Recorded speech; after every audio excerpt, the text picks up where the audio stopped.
কি ব্যাপার গো, কি নিয়ে বসলে? এই যে একটা মূর্তি, মাটির মূর্তি তোমাকে। ও, এটা তো আমায় দিয়েছিল। হ্যাঁ, একজন স্টুডেন্ট তোমায় দিয়েছিল না? হ্যাঁ, এটা কার বলো তো মূর্তিটা? সর্বপল্লী রাধাকৃষ্ণনের মূর্তি। এটা হচ্ছে সর্বপল্লী, ডক্টর সর্বপল্লী রাধাকৃষ্ণন। তা মূর্তিটা এত সুন্দর, দেখো কি সুন্দর। তা আমি এটা কালারটা কি এরকম উঠিয়ে দিয়েছে উঠে নাকি? গেছে।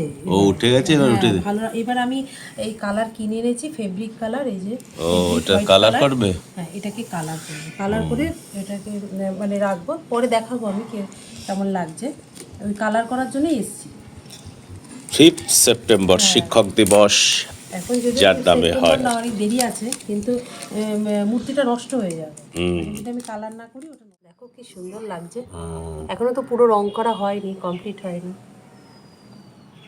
এখনই সুন্দর লাগছে। ডবল কোট দিতে হবে নাকি? হ্যাঁ, ডবল করে দেবো। আগে একটু দিয়ে নিই, একটু আগে ওপর থেকে নিচে নামছি।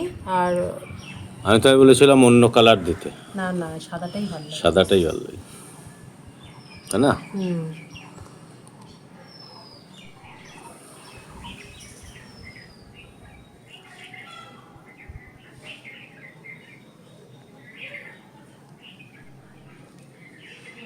কমপ্লিট, হ্যাঁ, রং কমপ্লিট হয়ে গেল।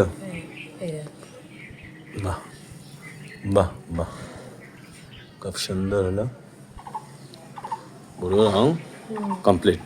এবার এটা ফেব্রিক রং তো, মানে এটা পার্মানেন্ট রং। এটা মানে এবার ধুয়ে নিলেও বা একটু মুছে নিলেও এটা এরকম সাদাই থাকবে। তাই? আর আগে যে রংটা ছিল ওটা ওই ফেড হয়ে গেছিল। তাহলে রং কমপ্লিট আজকে, তাই তো?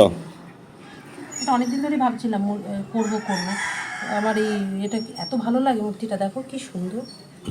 দারুণ সুন্দর। ওই বইয়ের তাকে রাখি তো। এটা মনে হয় কৃষ্ণনগরের সাবজেক্ট। হ্যাঁ, খুব ভালো লাগে।